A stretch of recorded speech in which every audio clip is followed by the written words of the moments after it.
Ryan Reynolds here from Mint Mobile. With the price of just about everything going up during inflation, we thought we'd bring our prices down. So to help us, we brought in a reverse auctioneer, which is apparently a thing. Mint Mobile Unlimited Premium Wireless. How to get 30, 30, how to get 30, how to get 20, 20, 20, how to get 20, 20, how to get 15, 15, 15, 15, just $15 a month? Sold! Give it a try at mintmobile.com/switch. $45 up front for 3 months plus taxes and fees. Promo rate for new customers for limited time. Unlimited more than 40 gigabytes per month. Slows full terms at mintmobile.com. Look, Bumble knows you're exhausted by dating. All the must not take yourself too seriously and 6'1" since that matters. And what do I even say other than hey? Well, that's why they're introducing an all-new Bumble with exciting features to make compatibility easier, starting the chat better, and dating safer. They've changed, so you don't have to. Download the new Bumble now.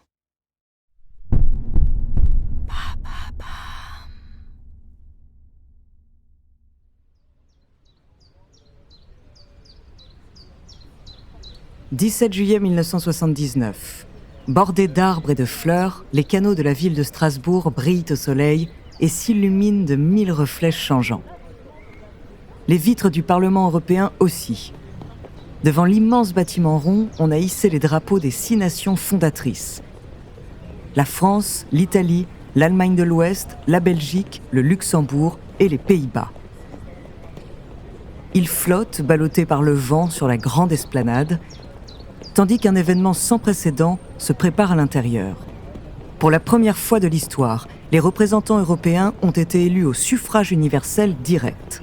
Et c'est sous le signe de la démocratie et de la paix que cette nouvelle assemblée s'apprête à être inaugurée.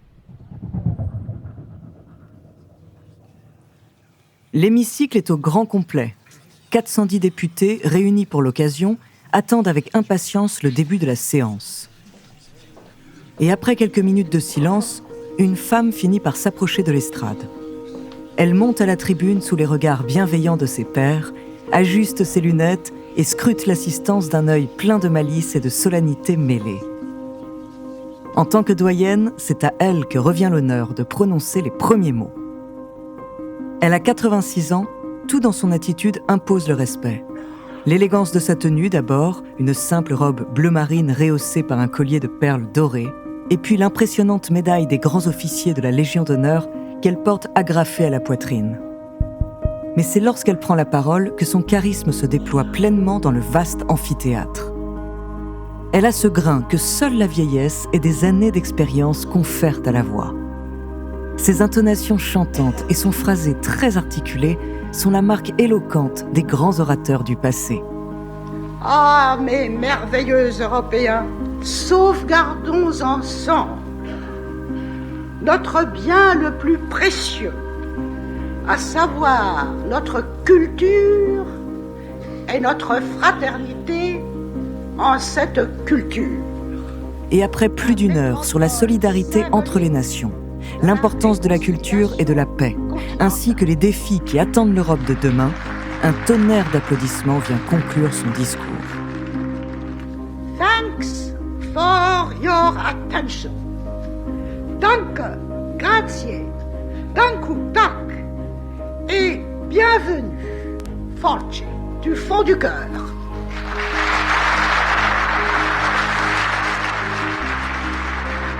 Ce moment historique de juillet 1979 est l'acte de naissance d'un nouveau Parlement européen. Mais en réalité, cela fait des décennies que cette femme se bat pour la fraternité entre les peuples, au point de recevoir le surnom de grand-mère de l'Europe.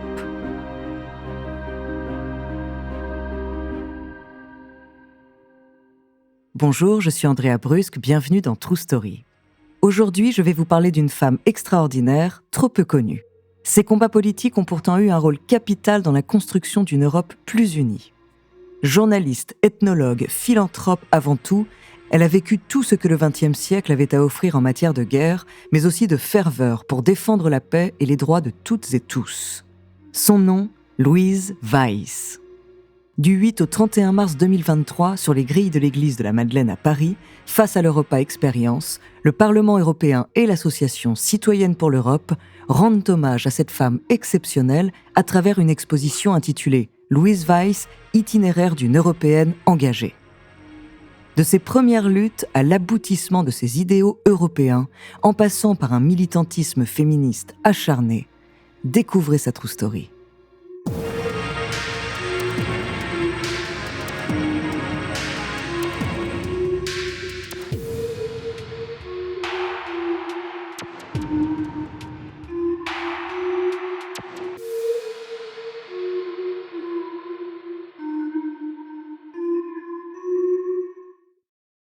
Louise Weiss naît en 1893 dans une famille d'origine alsacienne.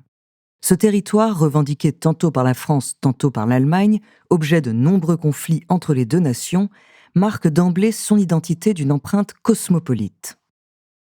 Mais c'est à Paris qu'elle grandit. Contre l'avis de son père, elle décide de poursuivre ses études. À 21 ans, elle est agrégée de lettres, puis diplômée de l'université d'Oxford. Elle se découvre alors deux passions qui ne cesseront jamais de l'animer, le journalisme et les relations internationales.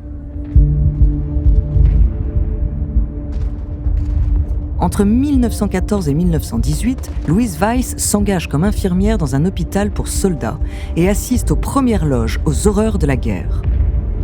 Profondément marquée par le conflit, elle décide quelques mois avant l'armistice de fonder une revue, l'Europe Nouvelle. Ce sera le point de départ d'une pensée moderne de l'Europe.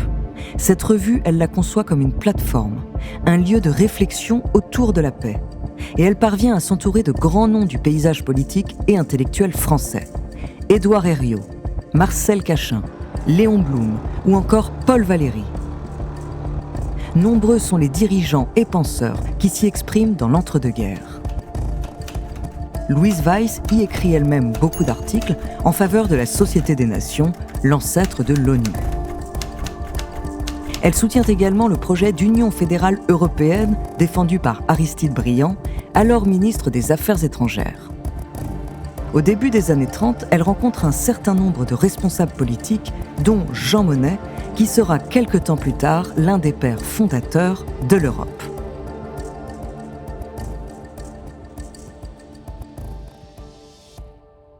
Mais la montée du nazisme et l'accession au pouvoir d'Adolf Hitler en 1933 brisent ses espoirs d'un rapprochement franco-allemand. Elle quitte donc sa propre revue en 1934 pour se diriger vers un autre combat, le droit de vote des femmes.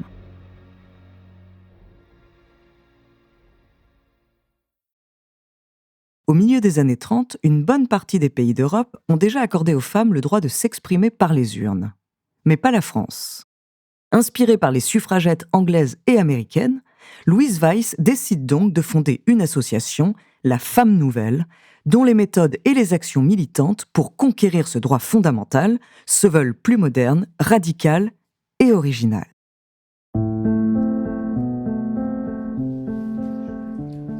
En mai 1935, par exemple, elle se présente symboliquement aux élections municipales de Montmartre. Elle transforme des cartons à chapeau en urnes et obtient 18 000 votes en sa faveur. Elle tourne dans toute la France, accompagnée de militantes de son association, et enchaîne les actions spectaculaires pour attirer l'attention des médias. En 1936, Léon Blum, président du Conseil, lui propose un poste de ministre à condition qu'elle renonce à son combat.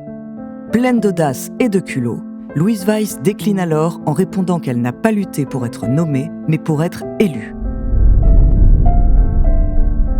Durant la Seconde Guerre mondiale, Louise Weiss entre en résistance. Elle écrit régulièrement des articles sous pseudonyme dans le journal clandestin La Nouvelle République. Et lorsque la paix revient en France et que le droit de vote est enfin accordé aux femmes en 1944, elle retourne à son premier combat politique, l'Europe et la fraternité entre les nations.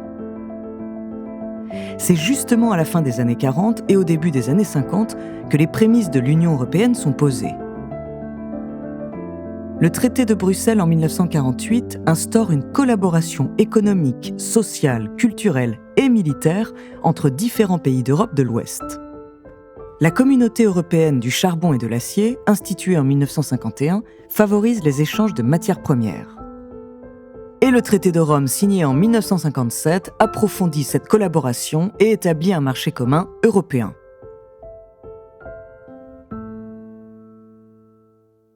Cependant, Louise Weiss ne participe pas à ce moment charnière de l'histoire. Elle suit de près cet élan européen et écrit à de nombreuses reprises à Jean Monnet pour proposer ses services. Mais ces lettres restent sans réponse. En cause, des divergences idéologiques peut-être. Pourtant, 30 ans plus tôt, Louise Weiss avait déjà ouvert les pages de sa revue aux penseurs d'une Europe nouvelle. Durant ces années-là, elle voyage, curieuse de découvrir d'autres cultures et d'autres peuples. Pendant près de 15 ans, elle réalise plus de 30 films documentaires ethnographiques aux 4 coins du globe.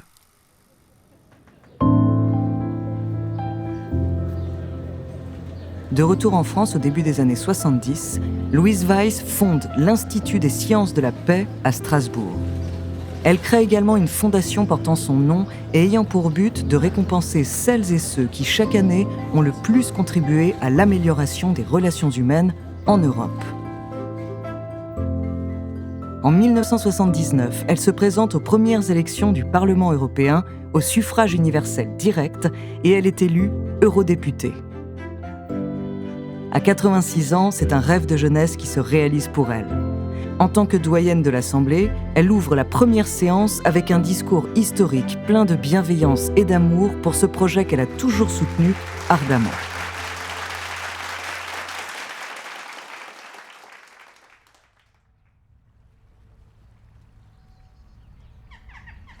Les dernières années de sa vie, Louise Weiss les passe à Conflans-Sainte-Honorine, dans les Yvelines. Depuis la terrasse de sa maison, elle observe le va-et-vient des péniches sur l'Oise. Ses balcons sont fleuris et du lierre grimpe jusqu'aux fenêtres. Elle jardine, chapeau de paille sur la tête, toujours élégamment vêtue, mais jamais trop apprêtée. Ici, elle n'est que la bonne dame de Conflans, comme elle aime à s'appeler. Elle mène une vie simple, presque anonyme, entourée de chats et de chiens dont elle apprécie la compagnie. Un peu de terre sous les ongles, la fraîcheur d'une limonade, un rayon de soleil qui filtre sous la porte. Chaque détail est une preuve de l'infinie beauté du monde.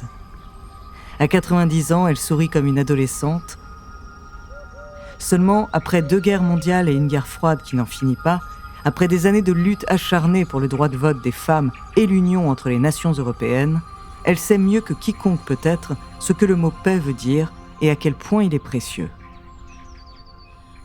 Louise Weiss s'éteint en 1983.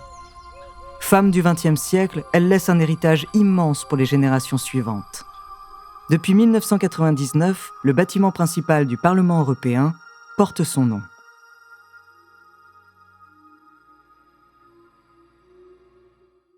Merci d'avoir écouté cet épisode de True Story écrit par Élie Oliven, réalisé par Célia Brondeau et Antoine Berry-Roger. Si cet épisode vous a plu, n'hésitez pas à laisser des commentaires et des étoiles sur vos applis de podcast préférés.